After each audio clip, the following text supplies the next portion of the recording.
राम राम दोस्तों, जय बाबा नीम करोली महाराज जी की। आशा है कि आपके ऊपर भी बाबा नीम करोली जी की अपार कृपा होगी।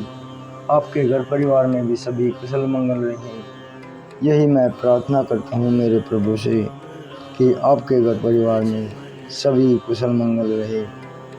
दोस्तों, आज मैं आपको कृष्ण सुदामा जी के बारे में एक प्रसंग है और कृष्ण भगवान जी इस उलाहने को सुदामा जी को बार बार देते हैं कि सारे चने सुदामा जी अकेले ही खा गए।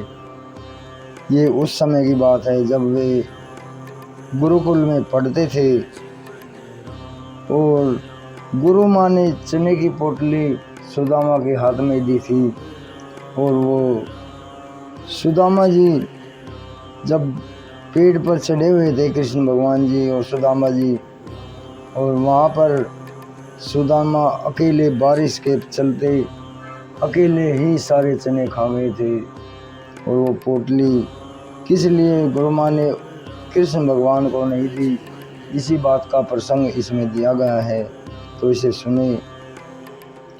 सुदामा जी के चने खाने का प्रसंग प्रचलित है, लेकिन बहुतों को मालूम नहीं है कि भगवान कृष्ण को क्यों नहीं खाने दिए थे वे चने। तो आगे की कहानी इस प्रकार है कि संदीपन आश्रम के निकट एक गरीब ब्राह्मण भिखारी रहती थी। उन्हें 2 या 3 दिन से कुछ खाने के लिए नहीं मिला था। चौथे दिन शाम को भिक्षा में कहीं से चना प्राप्त हुआ, लेकिन शाम होने की वजह से वे उसे खा न सकी और पोटली में बांध कर रख दिया। उस दिन उनके घर में चोर घुसा आया। उन्होंने उस पोटली को चुरा लिया चोर ने। इतने में बुढ़िया की नींद खुली और वो चिल्लाने लगी। पकड़े जाने के डर से संदीपनी के आश्रम में चोर घुस गया और वहाँ भी उनकी पत्नी के जगह देख, जो ऋषि पत्नी जगी हुई थी वहाँ पर, उसे जगह देख पोटली छोड़कर भाग गया।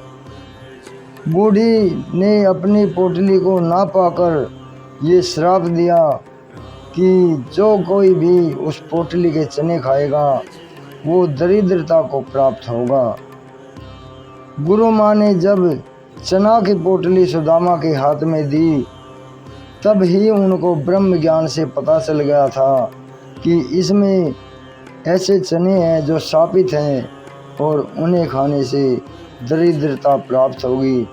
इसलिए उन्होंने वे चने कृष्ण भगवान जी को नहीं दिए और सुदामा ब्राह्मण को दे दिए।